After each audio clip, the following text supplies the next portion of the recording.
BJP শাসনে আসা মানে শাসনে ক্ষমতায় আসার পর থেকে আমাদের দেশের যে কি বলবো প্রশাসনিক যে ব্যবস্থা, যে সাংবিধানিক ব্যবস্থা, সেটাকে নানাভাবে ম্যানিপুলেট করবার চেষ্টা করছে এবং বিভিন্ন জায়গাতে নিজেদের লোক বসানোর চেষ্টা করছে। সুকান্ত মজুমদার, যিনি পশ্চিমবঙ্গের বিজেপির সভাপতি, তার এই মন্তব্য রাষ্ট্রবিরোধী একটি মন্তব্য।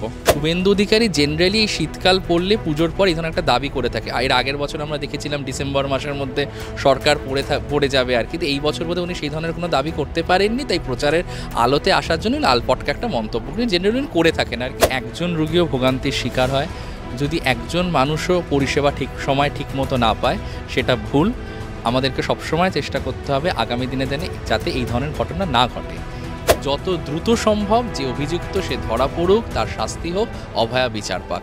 আরজিকর কাণ্ডে এই শিয়ালদা আদালত থেকেই যে মূল অভিযুক্ত আরজিকরের ধর্ষণ এবং খুন কাণ্ডে সঞ্জয় রায় আগে বলেছিলেন যে তার ডিপার্টমেন্ট তাকে ফাঁসাচ্ছে, পুরো সরকার তার পিছনে রয়েছে, তাকে ফাঁসাচ্ছে। এবার আবারও এক চাঞ্চল্যকর মন্তব্য করলেন তিনি শিয়ালদা আদালত চত্বর থেকে। তিনি চেঁচিয়ে বললেন প্রাক্তন সিপি বিনীত গোয়েল তাকে ফাঁসাচ্ছে এবং তার পাশাপাশি ডিসি স্পেশাল তাকে ফাঁসাচ্ছে। এই বিষয় নিয়ে কি বলবেন?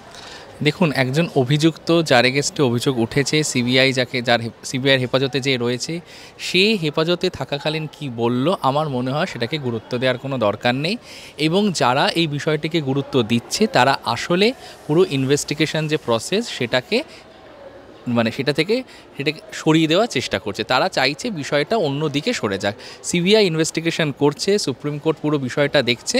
আমাদের ধারণা দ্রুত সত্য উদ্ঘাটন হবে এবং আমাদের দল যে দাবিটা বারবার করে এসছে, আমিও সেই একই কথা বলবো, যত দ্রুত সম্ভব যে অভিযুক্ত সে ধরা পড়ুক, তার শাস্তি হোক, অভয়া বিচার পাক।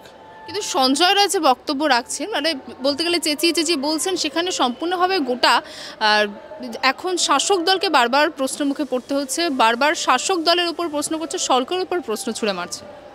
দেখুন, যে অভিযুক্ত সে তো নিজেকে বাঁচানোর জন্য নানা ধরনের কথা বলতেই পারে, কিন্তু আমার মনে হয় যে সেই কথাটাকে খুব একটা গুরুত্ব দেওয়ার কোনো দরকার নেই। কারণ তাহলে তো দেখুন, বিচারটা তো কোর্ট রুমের মধ্যে হবে না, কোর্ট রুমের বাইরে কে দাঁড়িয়ে কি বলল। প্রিজন ভ্যানটা তো বিচারের স্থল নয়, ফলে সেখানে যে যেরকম খুশি দাবি করতে পারে। এবং এই পুরো ঘটনা চলাকালীন প্রথম থেকে আমরা দেখেছি যে বিভিন্ন পক্ষ থেকে বিভিন্ন সময় বিভিন্ন রকম দাবি ভাসিয়ে দেওয়া হয়েছে, বিভিন্ন রকম তত্ত্ব ভাসিয়ে দেওয়া হয়েছে এবং সেগুলি বেশিরভাগই পরবর্তীকালে ভুল প্রমাণিত হয়েছে। এবং আমরা প্রত্যেকেই জানি যে প্রত্যেকটি তত্ত্ব বা থিওরি ভাসানো হয়েছে মূল ঘটনা থেকে বিষয়টিকে সরানোর জন্যে। ফলে আমার মনে হয় এই সঞ্জয় রায়, যিনি একজন অভিযুক্ত, তিনি কি বললেন সেটাকে এত গুরুত্ব দেওয়ার কোনো দরকার নেই, কোর্ট বিচার করবে। আচ্ছা, ইতিমধ্যে আমরা জানি যে 51তম প্রধান বিচারপতি বসেছেন সঞ্জীব খান্না এবং ইতিমধ্যে যেটা জানা যাচ্ছে যে সেই বিচারপতির প্রথম যে গতকালই তিনি দিয়েছেন একটি রায়, সেখানে টিএমসি সাংসদের মেয়েকে কুমন্তব্যের ঘটনায় জেলে মারধরের অভিযোগ করেছিল এবং সিবিআই তদন্তর নির্দেশ দেওয়া হয়েছিল হাইকোর্টের তরফ থেকে। সেই তদন্তে স্থগিতাদেশ দেওয়া হলো সুপ্রিম কোর্টের তরফ থেকে। প্রশ্ন এটাই যে বিজেপি সঞ্জীব খান্নার প্রধান বিচারপতি পদ নিয়ে খুব উৎসুকতা দেখেছে এবং তাদের এখন কোথাও যে একটু মন ভেঙে গেল যে রাজ্য সরকারের পক্ষে কেন রায়টা গেল। দেখুন, প্রথম কথা যে কথাটা আপনি যে কথাটা বলে শেষ করলেন, যে বিজেপি একটা রাজনৈতিক দল, সেখানে কে এবং প্রধান বিচারপতির পজিশানে কে এলো কে গেল, এটা নিয়ে তো কোনো একটা বিশেষ রাজনৈতিক দলের এত উৎসাহ থাকার কথাই নয়। এর থেকেই প্রমাণিত হয় যে বিজেপি শাসনে ক্ষমতায় আসার পর থেকে আমাদের দেশের যে কি বলবো প্রশাসনিক যে ব্যবস্থা, যে সাংবিধানিক ব্যবস্থা, সেটাকে নানাভাবে ম্যানিপুলেট করবার চেষ্টা করছে এবং বিভিন্ন জায়গাতে নিজেদের লোক বসানোর চেষ্টা করছে। এবং সেই মেন্টালিটি থেকেই কিন্তু এই ধরনের কথাগুলো আসছে যে আমাদের লোক বসছে, অতএব সে আসা যে আমাদের দলের নয়, তাদের এগেস্টে রায় দেবে। এরকম তো ভাবারই কোনো প্রয়োজন নেই। উনি যা বিষয় ওনার সামনে তুলে ধরা হয়েছিল উনি বিচার করেছেন এবং ওনার যেটা ঠিক মনে হয়েছে সেটা উনি রায় দিয়েছেন। এবং আমরা প্রথম থেকেই বলে আসছি যে এই পুরো বিষয়টিকে কেন্দ্র করে অভিষেক বন্দ্যোপাধ্যায়, আমাদের দল, আমাদের সরকারকে কালিমালিপ্ত করার চেষ্টা করা হচ্ছিল। সুপ্রিম কোর্টে সেটা রায়ের মধ্যে দিয়ে আমাদের যে দাবি সেটাই প্রমাণিত হলো। এবং ইতিমধ্যে বিজেপির এই রাজ্যের সভাপতি সুকান্ত মজুমদারের বিরুদ্ধে আমরা জানি যে তৃণমূল কংগ্রেসের তরফ থেকে অভিযোগ করা হয়েছিল ইলেকশন কমিশন এবং সেই অনুযায়ী তাকে শোকজ নোটিশও পাঠানো হয়েছে। দেখুন, প্রথম কথা হচ্ছে আমাদের ইলেকশন কমিশন একটা স্টেপ নিয়েছে। উনি ইলেকশন কমিশনে বলেছিল কালকে রাত্রি 8টার মধ্যে তাকে উত্তর দিতে। আমি জানি না সেই উত্তর উনি দিয়েছেন কি না, বা যদি না দিয়ে থাকে ইলেকশন কমিশন তারপরে কোনো পদক্ষেপ নিয়েছে কি না। প্রথম কথা হচ্ছে ইলেকশন কমিশন কিন্তু অনেক দেরি করে পদক্ষেপ নিয়েছে, এবং কেন আমাদেরকে বলতে হবে? এটা তো ইলেকশন কমিশনের সুমোটো অ্যাকশন নেওয়া উচিত। ইলেকশন কমিশন যখন মানে বিজেপি ব্যতীত অন্য দলের কোনো নেতানেত্রী যদি এই ধরনের কোনো বেফাস মন্তব্য করে, তখন তো অত্যন্ত মানে তৎপরতার সঙ্গে ইলেকশন কমিশন ব্যবস্থা নেয়, এবং সেটা হয়তো নেওয়া উচিত। তাহলে বিজেপির সময় কেন নেওয়া হয় না? এটা এক নম্বর কথা। দু নম্বর কথা, হ্যাঁ উনি নিয়েছেন ইলেকশন কমিশন, কিন্তু আমরা বলবো যে আমরা জানি না ইলেকশন কমিশন আলটিমেটলি এটাতে কী ডিসিশন নেবে। আজকে তো গতকাল ক্যাম্পেইন শেষ হয়ে গেছে, কিন্তু যে কথাটি সুকান্ত মজুমদার বলেছেন এটা অত্যন্ত অন্যায়, এবং উনি যেভাবে শুধুমাত্র যে রাজ্য সরকার বা তৃণমূল কংগ্রেস তার দলকে অপমান করেছেন তা নয়, উনি আমাদের দেশের যেটা সিম্বল অশোক স্তম্ভ সেটাকে অপমান করেছে।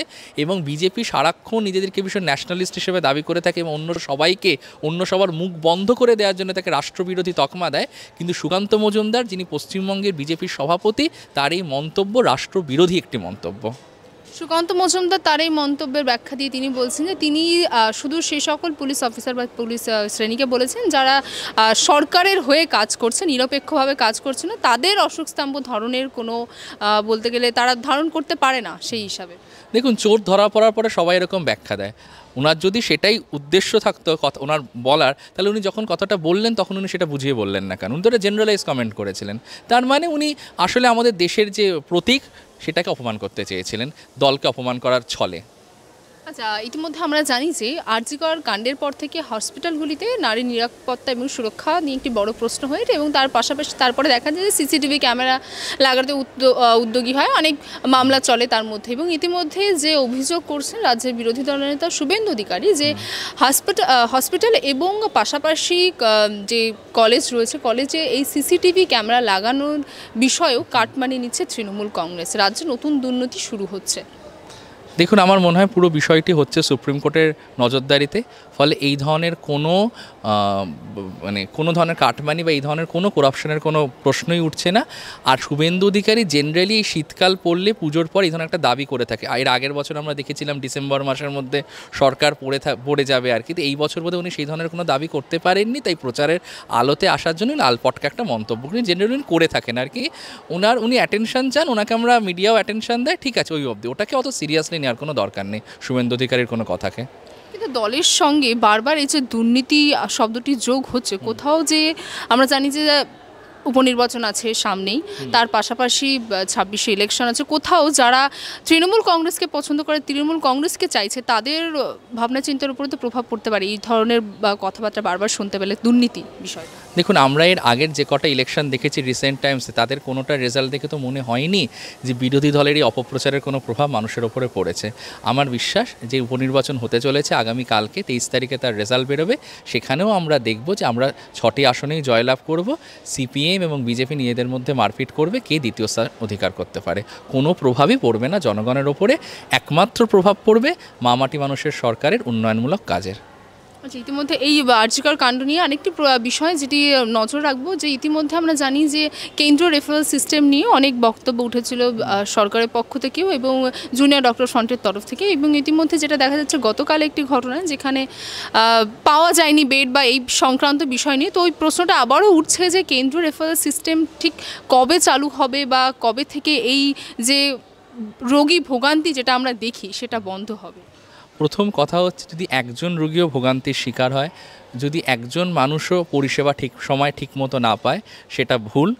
আমাদেরকে সবসময় চেষ্টা করতে হবে আগামী দিনে যাতে এই ধরনের ঘটনা না ঘটে। এটা বলা সত্ত্বেও আমাদেরকে এটা মাথায় রাখতে হবে, এই যে সেন্ট্রাল যে রেফারেল সিস্টেম, এটা একটা যুগান্তকারী পদক্ষেপ। এটা আমাদের রাজ্য সরকার গ্রহণ করেছে একটা পাইলট সার্ভে এরকম একটা মোডে। আমার বিশ্বাস যে প্রথম দিকে যখন কোনো ঘটনা ঘটে এই ধরনের ভুলভ্রান্তি হয়, যদিও আবারও বলছি এটা এমন একটা বিষয় যেখানে কোনো ভুলকেই লঘু করে দেখানোর কোনো জায়গা নেই বা সেটাকে জাস্টিফাই করার কোনো বিষয় নেই। কিন্তু যেহেতু একটা ট্রায়াল অ্যান্ড এরার ফেজে রয়েছে, হয়তো সেই জন্যেই ভুলটা হয়েছে। আগামী দিনে এই সিস্টেম সারা রাজ্যে চালু হবে এবং তখন আমাদের সরকার সবসময় চেষ্টা করবে যাতে 100% ত্রুটিহীন হয়। বাংলা হান্টের আরো খবর দেখতে নজর রাখুন। বাংলা খবর মানেই বাংলা হান্ট।